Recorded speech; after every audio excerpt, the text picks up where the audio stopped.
Notre association, qu'on appelle ARS, Association pour la rééducation par les sports équestres, a été créée en 1974. Donc, elle est exclusivement réservée, cette association, aux personnes en situation de handicap physique ou psychique, handicap mental aussi, parfois sensoriel. Et on a ouvert beaucoup aux personnes âgées. On reçoit actuellement énormément d'EHPAD. Notre association fonctionne grâce aux subventions. Il faut en parler beaucoup parce qu'on est très aidés. Et on a toujours été bien reconnus et bien subventionnés, ce qui nous permet de fonctionner. Sinon, c'est pas possible. Parce que dans un centre équestre ordinaire, vous avez un moniteur au milieu qui n'est pas forcément formé à ce type de travail, et puis 10 cavaliers, tandis que nous, on a un enseignant par cavalier, par couple cavalier-cheval. Et souvent, on est aidé par des bénévoles ou des stagiaires, parce que quand c'est une personne qui est tétraplégique, par exemple, il faut du monde autour aussi.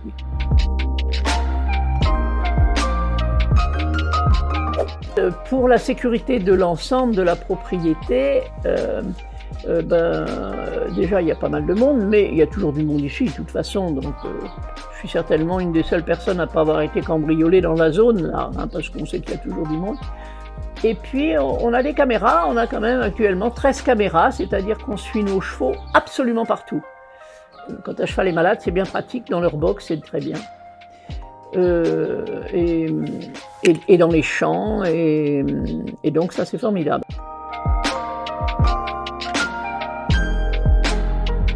Alors on a eu beaucoup de soucis avec ces caméras parce qu'on est tombé sur des entreprises, en fait c'est des électriciens qui se sont accaparés le marché sans en avoir la compétence, on s'est même fait voler plusieurs fois, en tout cas ça marchait pas.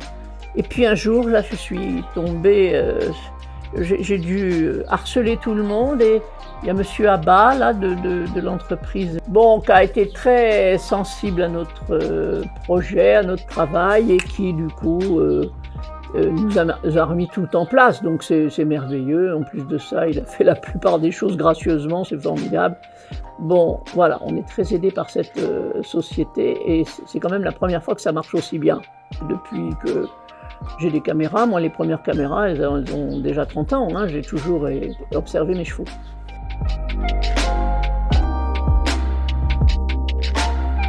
Écoutez, ça s'est tout de suite très bien passé parce que la fine équipe qui s'entendent très bien, donc ils ont l'esprit d'équipe, ils sont complémentaires. Moi je les appelle Dupont et Dupont. Donc Dupont et Dupont viennent et puis ils sont très actifs. Alors ce qui m'étonne, c'est qu'ils mangent pas, ils boivent pas. Alors ils bossent tout le temps. Ils passent une journée entière et puis ils résolvent plein de trucs, quoi. Donc ils sont d'abord aimables et puis très serviables, quoi.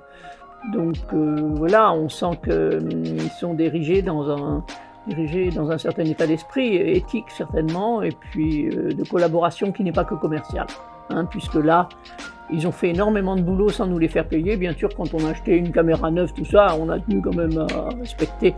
Quand même, on ne doit pas être assisté comme ça, mais ils nous ont rendu de fiers services.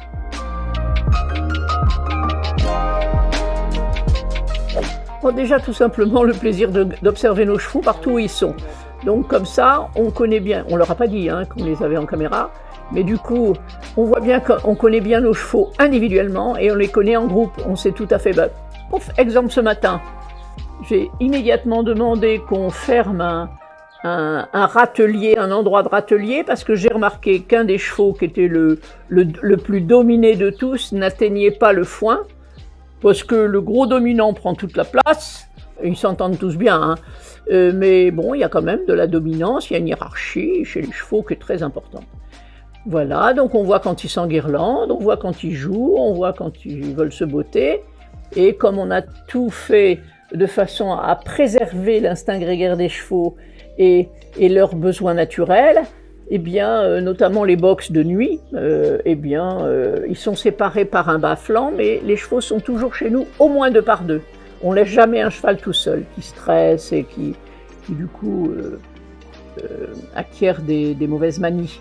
Nous, comme tous leurs besoins vraiment sont satisfaits, ils sont très agréables. En plus de ça, on a fait plutôt, on n'a pas pris des pur sang quand même, on a pris des chevaux de trait ou des poneys comme le Fjord, qui est aussi rustique et sympa, le Haflinger qui est un peu plus coquin mais qui est très gentil aussi, un postier breton, parce qu'on fait beaucoup d'attelages, il faut quand même des grands chevaux qui mènent ces attelages et qui soient dressés pour.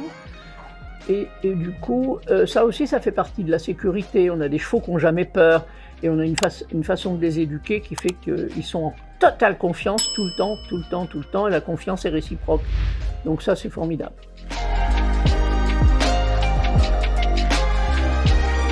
Ça s'arrose. Bon anniversaire, on dit, et puis on va lever le verre, qu'est-ce que vous voulez? Et je veux bien qu'on fête les 20 ans ici, bien sûr. Voilà. Vous remercierez beaucoup l'équipe qui nous rend toujours bien service. Voilà. Merci beaucoup.